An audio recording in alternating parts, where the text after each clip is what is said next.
বঙ্গোপসাগরে সৃষ্ট ঘূর্ণিঝড় মোখা ক্রমেই শক্তি বাড়িয়ে চলেছে।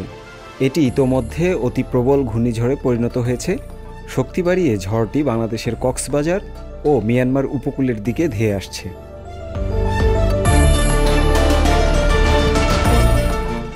বাংলাদেশের আবহাওয়া অফিস জানিয়েছে, ঘূর্ণিঝড় কেন্দ্রের ৬৪ কিলোমিটারের মধ্যে বাতাসের একটানা সর্বোচ্চ গতিবেগ ঘন্টায় ৯০ কিলোমিটার, যা দমকা অথবা ঝোড়ো হাওয়ার আকারে ১২০ কিলোমিটার পর্যন্ত বৃদ্ধি পাচ্ছে। ঘূর্ণিঝড় কেন্দ্রের নিকটবর্তী এলাকায় সাগর উত্তাল রয়েছে।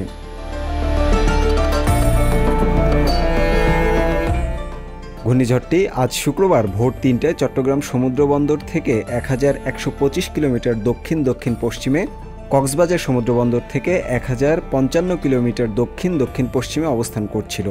এটি রোববার সকালের পর যে কোনো সময় টেকনাফ উপকূলে আঘাত হানতে পারে।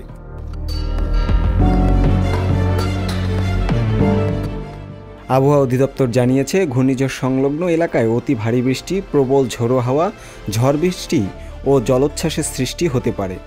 ঘূর্ণিঝড়টির যে গতি প্রকৃতি, তাতে টেকনাফে ৫ থেকে ৭ ফুট উঁচু জলোচ্ছ্বাস হতে পারে। এছাড়া এর প্রভাবে দেশের বিভিন্ন অংশে বৃষ্টিপাত হতে পারে। ন্যাশনাল ডেস্ক, সংবাদ প্রকাশ।